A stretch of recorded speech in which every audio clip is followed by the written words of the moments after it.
Assalamu alaikum ƴan uwa da abokan arziki, barkanku da zuwa shafina, barkanku da warhaka. So a yau dai ina son muku bayani ne yadda ake amfani da wayannan abubuwa.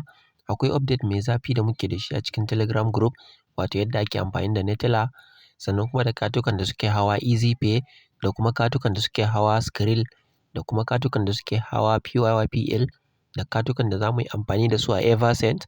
So yanzu hakan nan muna nan a cikin Telegram mun sake bayanan domin samun bayanai yadda ake wani kati ne da kuma dala nawa ake samu.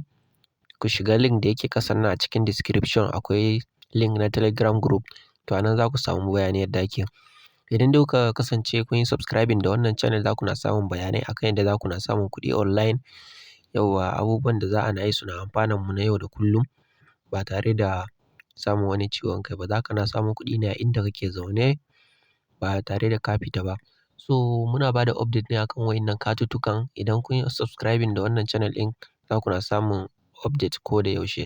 So kar ku manta wannan channel mai suna Arewa Crypto and Finance an yi shi ne domin ya ringa ba da update akan abubuwan da suka shafi cryptocurrency, akan abubuwan da suka shafi arbitrage, da su dollar arbitrage, da sannan kuma abubuwan da suka shafi su airdrop, su yadda ake gane coins ɗin da ya kamata a saya, da kuma dalilin da ya sa ya kamata a saye shi.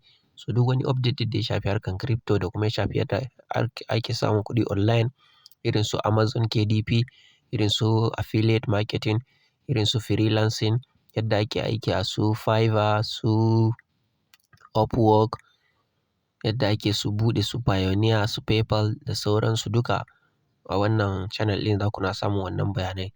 Don Allah ku yi subscribing. Na gode.